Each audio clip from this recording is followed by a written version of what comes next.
Bien, buenas tardes, apreciados televidentes. Muy buenas tardes a todos y todas. Sean todos bienvenidos a una entrega más de su programa Soluciones Médicas, Salud Educativa al más alto nivel. Hoy, en el último programa del año 2012, tenemos un tema de interés para toda la ciudadanía, para toda la población. Damos nuestro saludo y les damos las excusas de la doctora Alessandra Espinal, quien no va a estar con nosotros atendiendo unos compromisos familiares, así que vayan nuestro saludo a la doctora Espinal y al doctor Adonis Mejía, donde quiera que estén. Tenemos, como decíamos, un tema variado, tenemos nuestro acostumbrado tema de la semana, un tema de interés nacional, y en el plato fuerte ya está con nosotros en el estudio el doctor Francisco Díaz, quien es neurocirujano y va a estar hablando acerca de los traumas cráneoencefálicos, va a estar hablando de los golpes en la cabeza. Así que no se muevan de ahí porque tenemos un contenido que puede ser edificante para usted y su familia. Vamos a una pausa comercial y continuamos con Soluciones Médicas, Salud Educativa al más alto nivel. Usted presencia en su televisor la programación profesional de Soluciones Médicas, con la participación de 4 especialistas de la medicina moderna. Soluciones Médicas a la carta, para orientarte siempre. Silence takes over, saying all we need to say. There's endless possibility.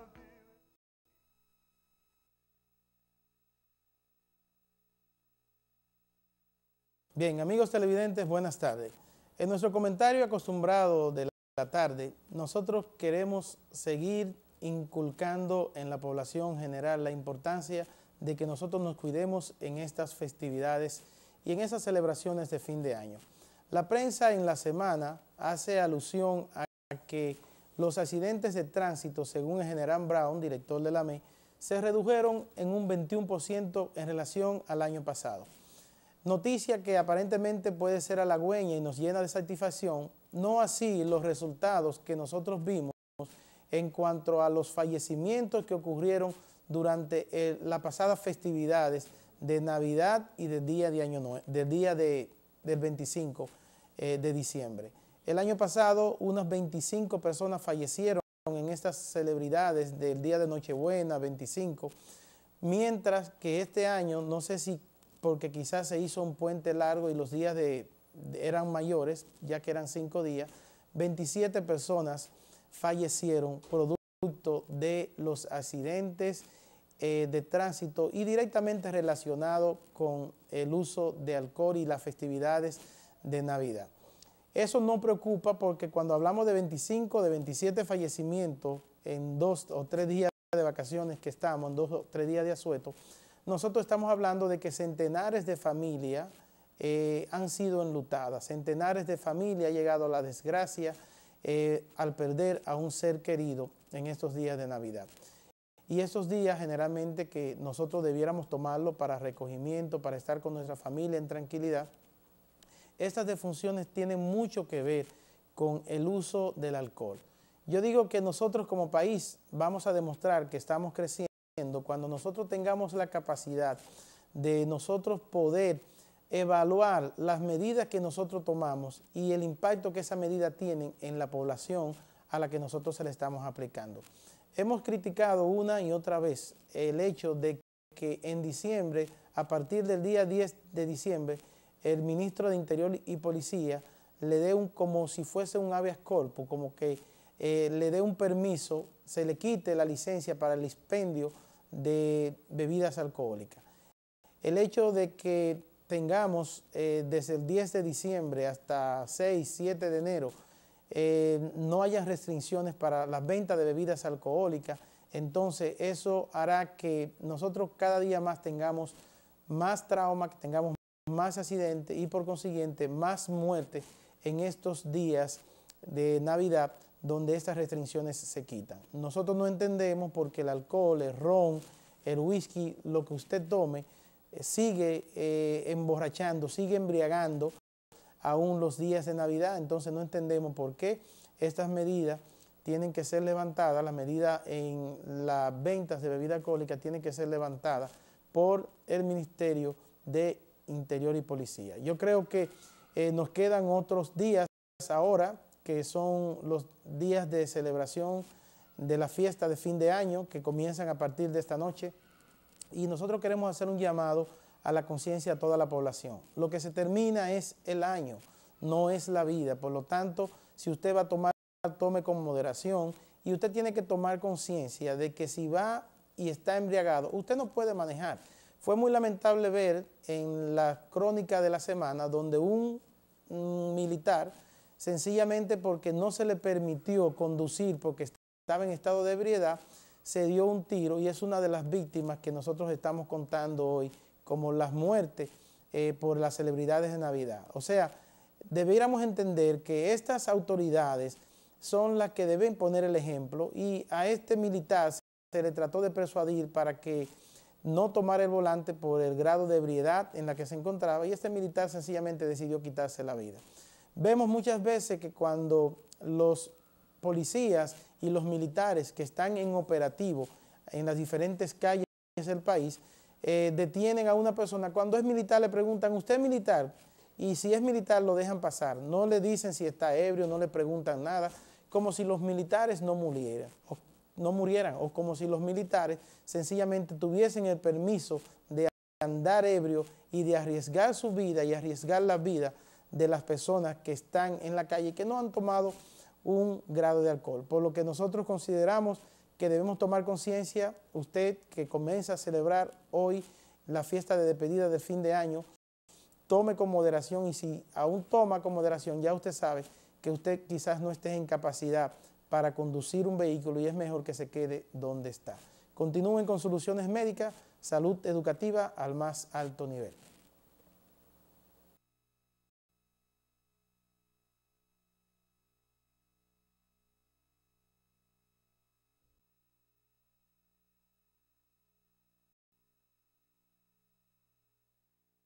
Bien amigos, aquí estamos en el plato fuerte de la tarde, y en la tarde de hoy nosotros contamos con el doctor Francisco Díaz. El doctor Francisco Díaz, eminente neurocirujano de la ciudad de Santiago, nos acompaña en esta tarde. Y doctor, vamos a estar hablando acerca de los traumas cráneoencefálicos. Preciso como hay muchas informaciones, y a propósito de Navidad, vamos a hablar de trauma cráneoencefálico. ¿Qué son, doctor, los traumas cráneoencefálicos y cuál es la importancia para la vida? Ya que sabemos que la principal causa de muerte en los pacientes jóvenes y niños, pacientes en edad productiva, son los traumas cráneoencefálicos. ¿Cuál es la importancia de los traumas cráneoencefálicos? Bueno, doctor Peña Vélez, gracias primero a usted y su programa por la cordial invitación. Hablar de los traumas cráneoencefálicos es esencial. Lamentablemente se pierden muchas vidas jóvenes. Tenemos una amalgama de problemas que tenemos que manejar los médicos traumatólogos, esencialmente cuando trabajamos con pacientes politraumatizados. De entre los traumas más comunes es el trauma cráneoencefálico, y este suele ser acompañado generalmente por otros tipos de trauma, como trauma torácico, trauma de abdomen, trauma de extremidades, esencialmente las piernas. Y esta, sin temor a equivocarnos, como usted bien lo dijo, es la primera causa de muerte en pacientes de 15 a 45 años, y que son esencialmente pacientes jóvenes y productivos, y que representa una gran pérdida para la sociedad. El trauma cráneoencefálico no es más que el daño que recibe, el impacto que recibe el cráneo y su contenido, entiéndase el cerebro, de una forma contundente, directa, donde puede haber fractura o daño del cerebro propiamente dicho. Bien, estos daños generalmente cuando ocurren pueden ser daños leves, pueden ser daños moderados, pueden ser daños severos. ¿Cómo clasificamos nosotros estos daños y qué importancia tiene esto para la evolución del paciente? Tiene una evolución y una importancia bastante, o mejor dicho, diferente. El 80% de los traumas muchas veces son imperceptibles, son leves, pero tenemos un margen de un 15 a un 20% que van entre traumas moderados a severos, que son generalmente lo que llevan al paciente a una unidad de terapia intensivo, a una unidad de emergencia, donde se necesita asistencia rápida y por lo tanto, aún sin darle o no darle los servicios, nos pueden llevar el paciente a la muerte. Estos traumas van a depender, no tienen que ser esencialmente, como ya hemos visto en las noticias, no tienen que ser necesariamente por accidente de tránsito, sino también hay diversas causas que lo producen, como las caídas de los pies en los pacientes ancianos, los pacientes jóvenes, aparte de los accidentes de tránsito, las riñas, las heridas impactantes como los proyectiles por las armas de fuego, las heridas de armas blancas, dependiendo, en primer lugar, de la fortaleza del impacto y en segundo, de la causa que lo produce.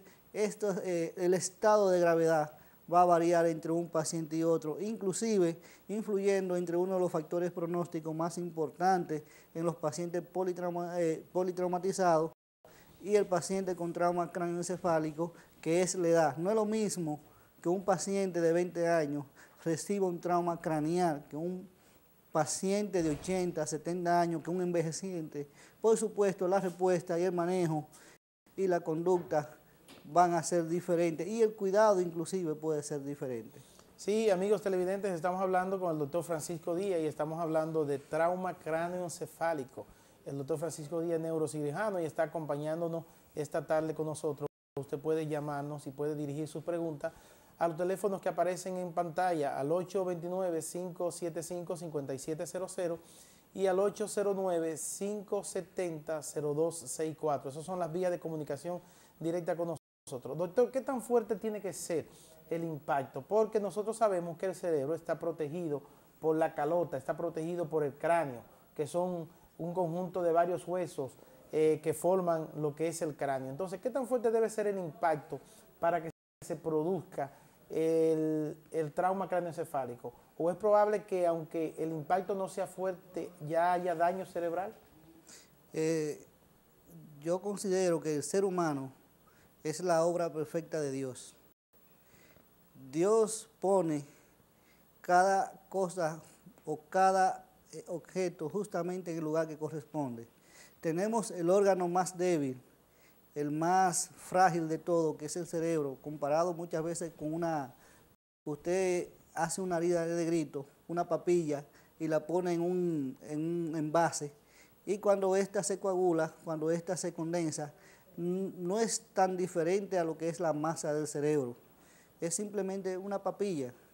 Pero Dios es tan sabio, tan justo, que al ser un órgano tan noble, tan fácil de injuriarse, tan fácil de dañarse, que crea la protección más rígida, la protección más fuerte de todo y los huesos más fuertes de todos los huesos del cuerpo para proteger este órgano tan noble. Efectivamente no tiene que ser ni siquiera un trauma muy intenso, dependiendo, como le dije al paciente. Podemos tener pacientes ancianos que con un simple estornudo, un simple choque con una pared, donde no haya pérdida de conocimiento, este cerebro tiende a moverse, desprenderse de algunos vasitos y causar un hematoma a corto, a mediano plazo, entiéndase días o semanas, hacer un coágulo y por ende tener una consecuencia, un hematoma secundario a dicho trauma que es imperceptible. Ahora, cuando hablamos de traumas importantes, entiéndase heridas de armas de fuego, impactos de proyectil, impacto de objeto contuso, como es un martillo, como se han visto, impacto además por un trauma de un accidente de tránsito a alta velocidad. Por supuesto vamos a tener tanto afectación del cráneo como afectación del cerebro, y esto es lo que nos conlleva a una causa elevada de muerte. Generalmente hay un mensaje muy importante antes de dar el programa, antes de la entrevista, que el doctor Peña desarrolló bastante claro. Nosotros que vemos el resultado final de los pacientes, lo que nos llega a la clínica, a las emergencias, a los quirófanos, generalmente vemos jóvenes que nos llegan embriagados, jóvenes que nos llegan en un estado de gravedad importante y que muchas veces la ciencia no basta para salvarlo, debido a que hay un daño bastante importante que escapa a las manos de los médicos de salvarlo. En este caso, cuando tenemos un trauma craneal severo con afectación importante del cerebro, muchas veces estos pacientes no pueden percibir a qué tan alta velocidad van. Por lo tanto, tienen un accidente y esto va ligado al uso, consumo y exceso de alcohol. O sea que el alcohol desarrolla un papel importante según las estadísticas que ustedes tienen en los pacientes con trauma cráneoencefálico. Yo me atrevería a decir, sin temor a equivocarme, que más del 50% de los jóvenes, entendiéndose de 30 años para abajo, accidentados y que tienen un accidente grave o mortal, está asociado al abuso del alcohol. Lamentablemente es una estadística que no podemos variar, es un drama que se vive semana por semana, día por día, mes por mes, sin tener la posibilidad de cambiarlo, porque recibimos ya el hecho consumado. Aquí en Santo Domingo se habla de epidemia de hepatitis, se habla de epidemia de malaria, se habla de epidemia de tuberculosis, pero la epidemia más importante que tenemos los dominicanos y que va asociado esencialmente es los accidentes de tránsito, y casualmente han habido estudios que me hablan de que los accidentes de tránsito es la causa número 1 de muerte, sobre todo asociado a los traumas craneales, liderando estos tipos de traumas y de afectación al cuerpo humano. Sí, doctor, cuando llegan entonces estos pacientes con un trauma cráneoencefálico, que se han roto la cabeza, como decimos nosotros, porque tuvieron una contusión fuerte, ¿cómo diferenciamos muchas veces nosotros la gravedad del trauma, que no sea por el accidente en sí, ya que conocemos los efectos del alcohol sobre el cerebro? Entonces, ¿cómo se puede valorar por qué el paciente está malo? Si está malo por la borrachera que tiene o está malo por la contusión. ¿Cómo valoran eso? Tenemos que valorar mucho. Cuando el paciente llega en un estado de inconsciencia, para nosotros los médicos, inclusive los especialistas de la materia, es muy difícil diferenciar entre una pérdida de conciencia por una embriaguez por alcohol o una pérdida de conciencia por el impacto en sí del accidente. Mientras tanto, todo tipo de duda debe beneficiar al paciente. Este debe tratarse como si tuviera un trauma craneal severo, su columna inmovilizársela, inmediatamente asegurarle su vía aérea, que está respirando, que su frecuencia cardíaca se mantiene normal, que su estado ventilatorio, su respiración se mantiene normal, a pesar del estado de inconsciencia.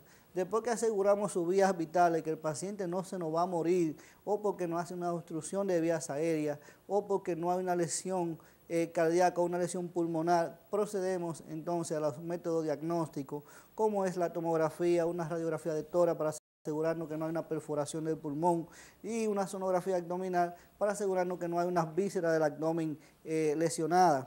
Mientras tanto, el estado de conciencia, como hablamos por estadística, no es el mismo paciente que recibimos que nos llega caminando porque tuvo un trauma craneal, llega con un chichón, con un cefalohematoma, conocido popularmente como el chichón, bien grande, pero no llega despierto, no llega hablando, y usted sabe que le sale el tufo a romo.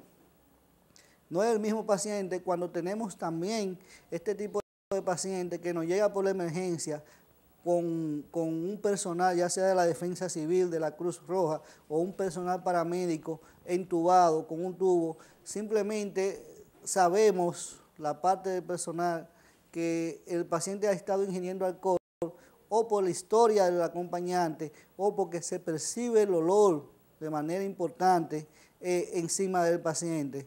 De todas maneras, el beneficio siempre debe dársele a su paciente para reducir la probabilidad de muerte de dicho paciente o de secuelas neurológicas graves. Por lo tanto, debe ser tratado como un paciente grave, por lo tanto lo es. Inmediatamente se asegura su vida en la unidad de emergencia, se hacen los métodos diagnósticos, se procede a llevar a una unidad de terapia intensiva, donde se va a determinar si necesita o no ventilación mecánica, y ya con el trabajo en equipo de un médico intensivista para darle todo el soporte hemodinámico que éste necesita para su recuperación. Doctor, hay una pregunta que nos hacen a través de las redes sociales, específicamente por Facebook. Antonio Acosta nos dice que por qué los niños cuando se dan un golpe en la cabeza no se pueden dejar dormir. ¿Qué tiene que ver que se duerma? Que hay una costumbre popular, una creencia popular de que si el niño se dio un golpe en la cabeza no se puede dejar dormir porque eso hace daño. ¿Qué tiene que ver eso? Eso es una pregunta importantísima que muchas veces se nos escapa cuando estamos hablando inclusive con los padres. Y es una costumbre una costumbre aprendida de que somos niños, nos lo van enseñando nuestros padres. El niño no es que no se debe dejar dormir, porque todo niño que ya tiene un trauma, primero le tiene que dar sueño, que es una conducta fisiológica, y el hecho también del trauma, que es una injuria que puede llevar a inflamación del cerebro, también va a dar sueño. El problema está en que se duerma y que usted no lo despierte, porque no se va a notar cualquier cambio o déficit neurológico.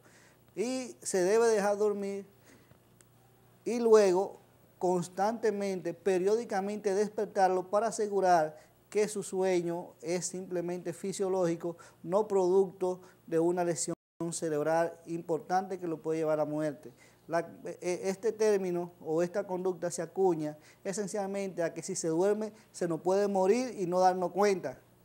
Pero sí debe dejarse dormir. Si ya descartamos que no tenemos ningún coágulo en el cerebro, que no hay ninguna fractura importante, el niño sí debe dormir, debe agotar por dos razones, como le dije. La primera, la causa fisiológica, que todo el niño tiene un ciclo de sueño que va a influir en su sueño, y la otra, la misma agresión va a dar una tendencia al sueño. Lo importante es dejarlo dormir, pero despertarlo periódicamente para asegurarnos de que neurológicamente está estable. O sea que podemos dejar dormir a nuestros niños y vigilarlo de cerca. Vigilarlo, pero además de eso hay el manejo.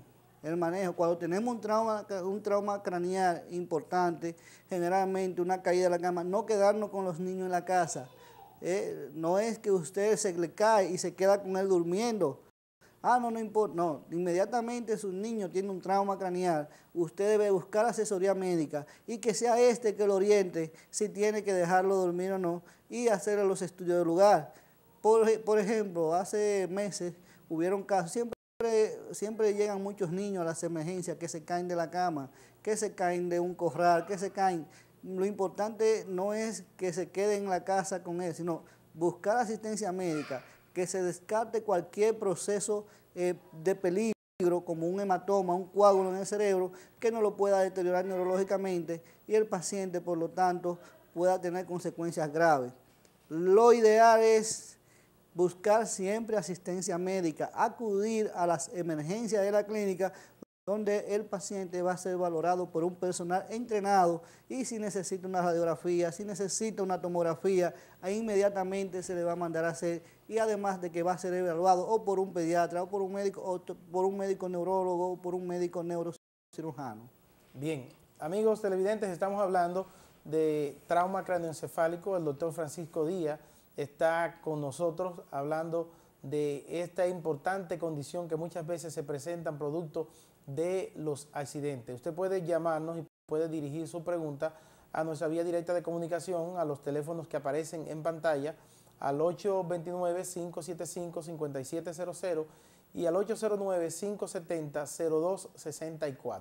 Doctor, el paciente tuvo un trauma, le echaron agua porque se dio golpe y le echaron agua, y cuando le echaron agua el paciente despertó. Como el paciente despertó y el paciente está consciente, le preguntan la dirección de la casa, le preguntan quién soy yo, la gente se queda con el paciente, pero el paciente a las 2 horas comienza a botar sangre por el oído. ¿Qué pasó ahí con ese paciente y cuáles son los cuidados que ese paciente habría que tener con él para evitar cualquier daño, cualquier lesión que pueda tener y que no se haya manifestado de inicio después del trauma? Siempre cuando tenemos un accidente donde hay pérdida de conciencia, donde tenemos un paciente o una persona que sufrió un impacto craneal tan importante que le hizo perder el conocimiento, Lo primero es que debe inmediatamente ser asistido por un personal médico.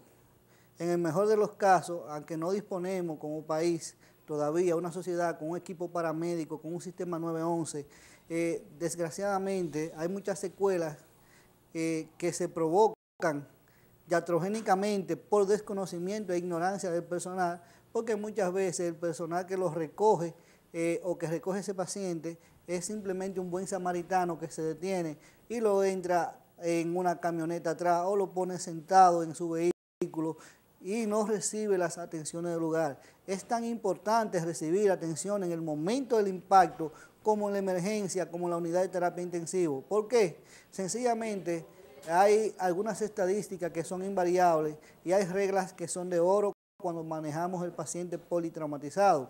Un paciente con un trauma craneal inconsciente, lo primero debe protegerse de su cuello. Existe un 10% de las posibilidades de que el paciente con un trauma craneal inconsciente tenga una lesión de la columna cervical. Cuando este paciente, generalmente la conducta de los samaritanos es que lo toman por los dos brazos, por las dos piernas, y le dejan la cabeza y el cuello en el aire. Inmediatamente, si tenemos una lesión a nivel de la columna cervical, se nos va a agudizar y nos deja prácticamente lo que no nos causó el accidente, no los causa el mal manejo del paciente para llevarlo al centro asistencial. Y es lo que nos deja prácticamente un paciente parapléjico. Cuando nos bota sangre por el oído un paciente, lo que nos quiere decir que hay un hallazgo importante. El paciente pudo haber sufrido una fractura de la base del cráneo, que puede estar asociado a la salida del líquido por el oído. Por lo tanto, puede relacionarte primero con un trauma tan importante que me haga un coágulo o una contusión hemorrágica dentro del cerebro y que tenga que intervenirse quirúrgicamente. Segundo, que haya una pequeña fisurita, tanto producto de una fractura por un hueso, a través de la envoltura del cerebro, que es la dura madre, y se cuele un germen y nos dé una meningitis. Generalmente para esto, para la salida de la sangre por el oído, no hay un manejo de cirugía, sino un manejo con antibióticos, con cuidado, con higiene y observarlo. Importante observar si hay trastorno de conciencia. ¿Qué son los trastornos de conciencia? Son los cambios del estado o el cambio que experimenta el paciente en su conocimiento.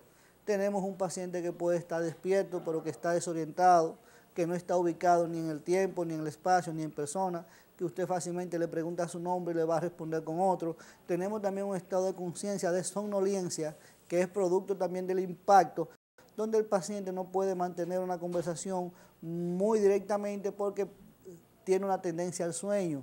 Y tenemos los estados neurológicos más cuidadosos, que son, por ejemplo, el estupor, cuando es que un paciente mantiene roncando, se mantiene en un sueño profundo que solamente puede ser interrumpido por un estímulo externo, o sea, provocarle dolor, inmediatamente usted le retira el dolor, este paciente cae de nuevo en su sueño, y el coma, que es lo más peligroso, que puede ser superficial o profundo, dependiendo del grado de afectación cerebral. Si hay edema cerebral, que no es más que la inflamación del cerebro, la reacción inflamatoria del cerebro. Si tenemos también un coágulo, contusión o un hematoma que puede ser llevado a sala de cirugía.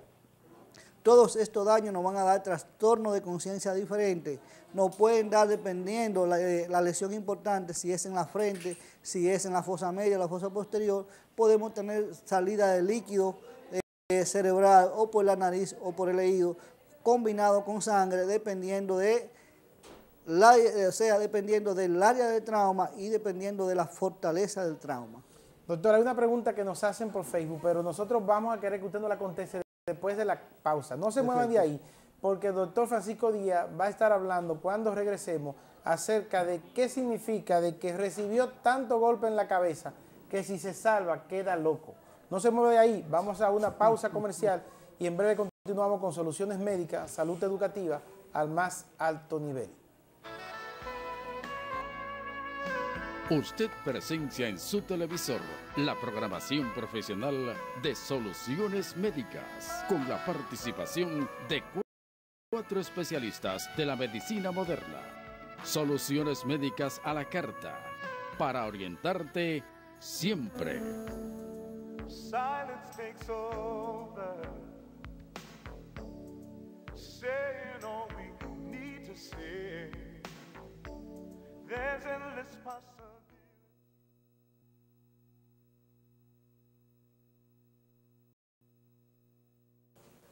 Doctor, tenemos una pregunta entonces por Facebook.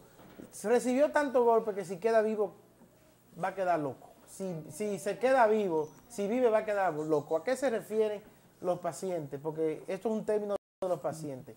¿Qué entendieron los pacientes? ¿Qué fue lo que le dijo el médico? Exactamente, doctor Peña. Aunque los términos se escuchan, la medicina especializada y los términos médicos deben ser guardados para los médicos.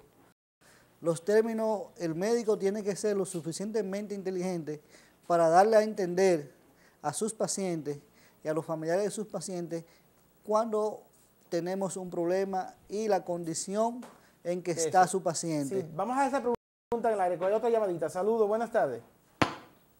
Saludos, buenas tardes. Buenas tardes, saludos.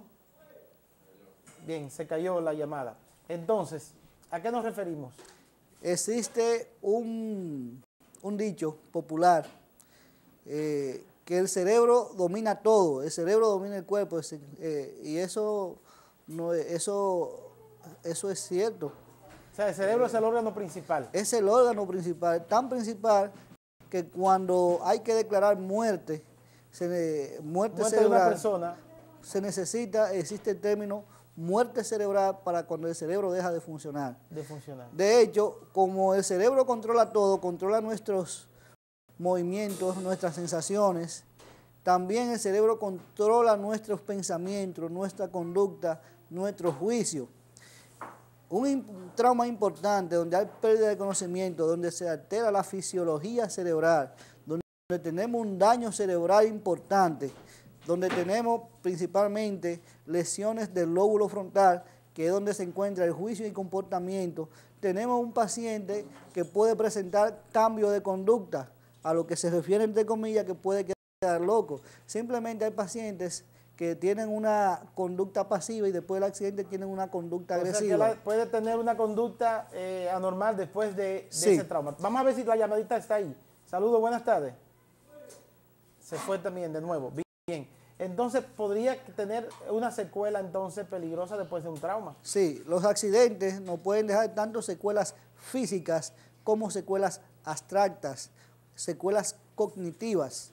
Por ejemplo, tenemos secuelas físicas cuando tenemos un paciente con un accidente que no nos mueve una parte del cuerpo, que no nos mueve un brazo, que no nos mueve una pierna, o que no nos mueve lo que se le denomina en términos general, un paciente puede quedar vegetal, porque tenemos un trauma donde su estado de conciencia permanece en un estado de obnubilación o en el aire, como también le puede decir, y no tiene la capacidad de mantener conversación ni de mover una parte de la extremidad. Tenemos también secuelas cognitivas, secuelas de comportamiento, cuando el paciente no era agresivo y se torna agresivo, cuando el paciente no era una persona...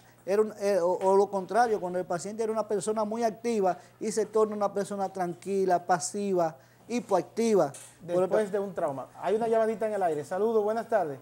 ¿Aló? Sí, díganos. Yo quería hacer una pregunta, doctor, sobre un hijo mío. Él me le dio meningitis cuando tenía como 9 años. Se me salió de casualidad. Sí. Y ya es un hombre de 29 años. Pero de ahí para acá él me ha quedado como agresivo, ¿eh? Esto. Le dio meningitis, doctor, gracias por su pregunta. Le dio meningitis, pero quedó agresivo. ¿Qué pasó? ¿Qué es la meningitis? ¿Y por qué estas secuelas podrían quedar en estos pacientes que le da esta enfermedad? Sí, puede haber ese trastorno. Puede presentar. La meningitis no es más que la invasión por un germen, ya sea una bacteria, un virus, un hongo, una infección generalizada, no del cerebro, sino del sistema nervioso central completo. Y como ella dijo, afortunadamente se le salvó, porque dependiendo el germen, la agresividad del germen, la meningitis tiene una alta tasa de mortalidad. O sea, muchos niños cuando le da meningitis se nos mueren, pero no escapa salvo a que permanezca con vida, pueden haber secuelas de déficit neurológico, pacientes que quedan con problemas para caminar, con problemas para desenvolverse en el día a día de su forma física, o otro tipo de trastornos o secuelas que son, o la conducta, son pacientes que pueden presentar también agresividad, pero es producto de su cuadro infeccioso donde se afectó esa parte del cerebro que afecta la conducta o que modula la conducta, que puede ser el lóbulo frontal o el sistema límbico. Estas dos áreas esenciales del cerebro son lo que manejan nuestra conducta, nuestro ser, nuestra forma de actuar, la modulan. Cuando se descontrolan, pueden crear entonces un individuo que sea potencialmente agresivo. Mira, hay una enfermedad que generalmente es la esquizofrenia, que produce alteraciones en el sistema de comportamiento.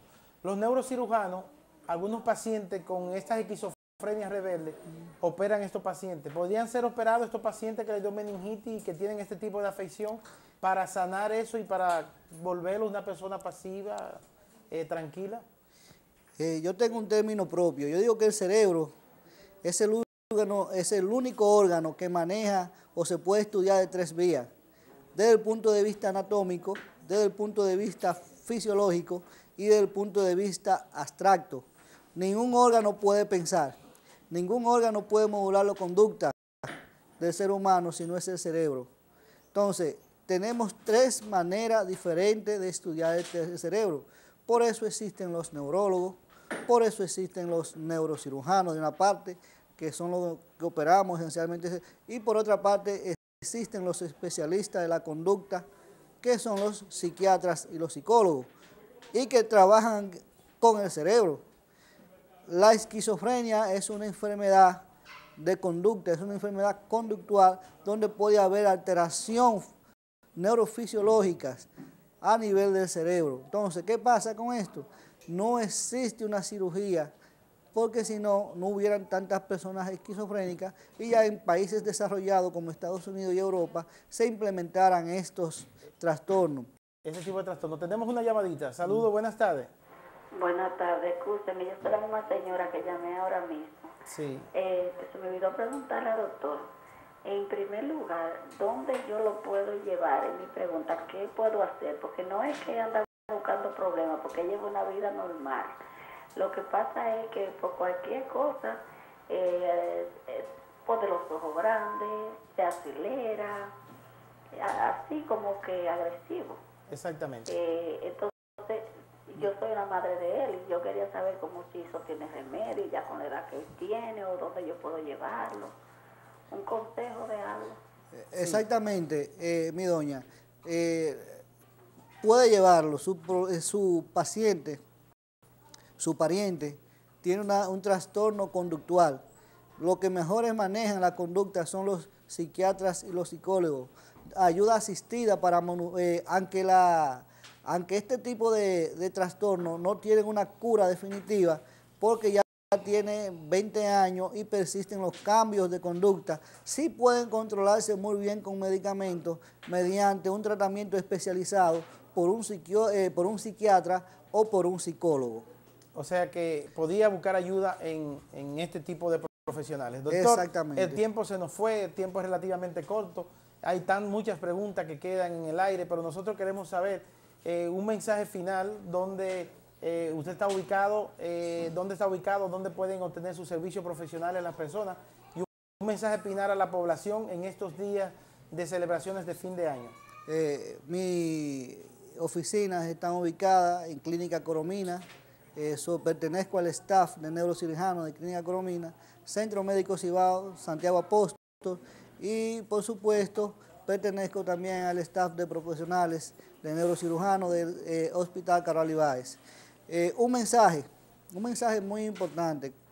Como profesional y como padre, ya con hijos adolescentes de 15 años, de 14 años, me enfoco mucho en las conductas, me enfoco mucho como padre. Cada vez que recibo un niño, porque para mí son niños, un muchacho de 15 años, de 16, 17, hasta de 20 años, muchachos jóvenes, con mucha adrenalina.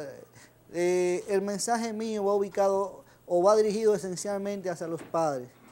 Si bien hablamos que la principal causa de muerte de los 15 a los 45 años es el accidente de tránsito, los accidentes, y que van relacionados muy estrechamente ligados al alcohol, la mortalidad más alta de todos estos pacientes se presentan entre los 15 y los 25 años. O sea, se nos están matando nuestros hijos, se nos están matando nuestros jóvenes, y los padres tenemos que estar en vigilancia. Niños de 16, de 17 años, producto de tener un motor o un guía más el alcohol, es una liga fatal. Los padres tenemos que estar vigilantes de nuestros hijos, no acostarnos sin que ellos estén en la casa, y tenemos que estar vigilantes porque se nos están matando producto del exceso de velocidad y el alcohol. Bien, gracias al doctor Francisco Díaz, gracias a ustedes, amigos televidentes, por la sintonía. Queremos saludar al doctor Daniel Santana, nuestro compañero de promoción radiólogo que está en Santiago y está en sintonía. El próximo año vamos a continuar con más soluciones médicas. Nosotros esperamos que ustedes tengan un feliz resto del día, un feliz resto del fin de año, y cuídense que tenemos una cita el próximo año en Soluciones Médicas, salud educativa al más alto nivel.